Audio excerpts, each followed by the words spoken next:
अमिताभ बच्चन की film don का villain Narang याद है? बुरी आंखों वाले खलनायक नारंग को पर्दे पर देख दर्शक भी दहल जाते थे। नारंग का वह दमदार किरदार एक्टर कमल कपूर ने निभाया था। उनका पूरा नाम कमल किशोर कपूर था। उन्होंने 40 और 50 के दशक में हीरो वाले रोल से हिंदी सिनेमा में अपने सफर की शुरुआत की थी, लेकिन 60 के दशक में वह विलेन के तौर पर स्टार बने थे। एक बार तो ऐसी स्थिति भी आ गई थी कि लगातार फ्लॉप होती फिल्मों के कारण कमल कपूर सड़क पर आ गए और उन्हें अपनी कार तक बेचनी पड़ गई थी। उस समय कमल कपूर ने फिल्मी पर्दे पर विलेन बनने का अपना आखिरी दाव चला। कमल कपूर की बुरी आंखें हर किसी पर जादू सा कर देती थी। वह अपनी बातों और डायलॉग्स को आंखों से कहने का हुनर रखते थे, लेकिन 2 अगस्त 2010 को कमल कपूर इस दुनिया को अलविदा कह गए। कमल कपूर का राज कपूर और एक्ट्रेस सोनाली बेंद्रे के पति गोल्डी बहल के साथ खास रिश्ता रहा। पृथ्वीराज कपूर कमल कपूर की मौसी के बेटे थे और इस नाते वह उनके पहले चचेरे भाई लगते थे। वह गोल्डी बहन के नाना भी थे। कमल कपूर 3 बेटे और 2 बेटों के पिता रहे। 22 फरवरी 1920 को पेशावर में जन्मे कमल कपूर ने कभी नहीं सोचा था कि वे एक्टिंग में आएंगे। लाहौर से पढ़ाई लिखाई पूरी करने के बाद कमल कपूर ने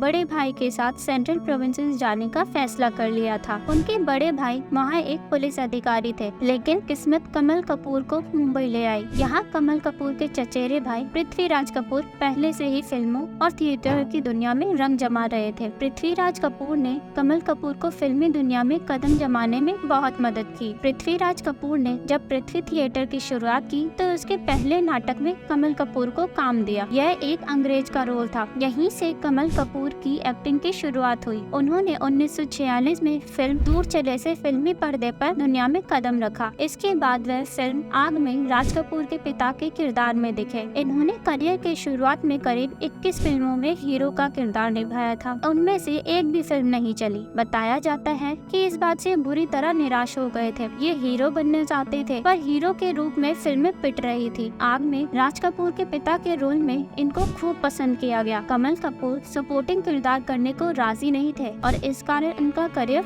डगमगा गया था। इस बारे में कमल कपूर ने 2004 में शिशिर कृष्ण शर्मा को दिए एक इंटरव्यू में बताया था। इस इंटरव्यू का जिक्र उन्होंने अपने बीते हुए दिन ब्लॉग पर भी किया था। कमल कपूर ने बताया था कि उनका करियर दिशाहीन हो गया था, कुछ समझ नहीं आ रहा था। जब फिल्में एक एक कर फ्लॉप होने लगी तो कमल कपूर ने खुद ही फिल्में बनाने का फैसला किया। साल 1951 में कमल कपूर ने कश्मीर नाम से फिल्म बनाई, पर वह नहीं चली। इसके बाद 1954 में कमल किशोर कपूर ने एक बार फिर हिम्मत बटोरकर खैबर नाम से फिल्म बनाई, पर यह फिल्म इतनी बुरी तरह पिटी कि कमल कपूर की हालत बद से बदतर हो गई। ये सड़क पर आ गए थे, यहाँ तक कि उन्हें अपनी कार तक बेचनी पड़ी। जहाँ पहले कमल कपूर को हीरो का किरदार मिल रहा था, उनके साथ ही छोटे मोटे रोल मिलना भी अब बंद हो गए। इन्होंने बताया था कि वे करीब 9 साल तक घर पर खाली बैठे रहे। जब कुछ नहीं सूझा तब कमल कपूर ने विलन बनने का फैसला किया। सोचा कि शायद कुछ बात बन जाए। इस तरह कमल कपूर ने 60 के दशक में फिल्मी पर्दे पर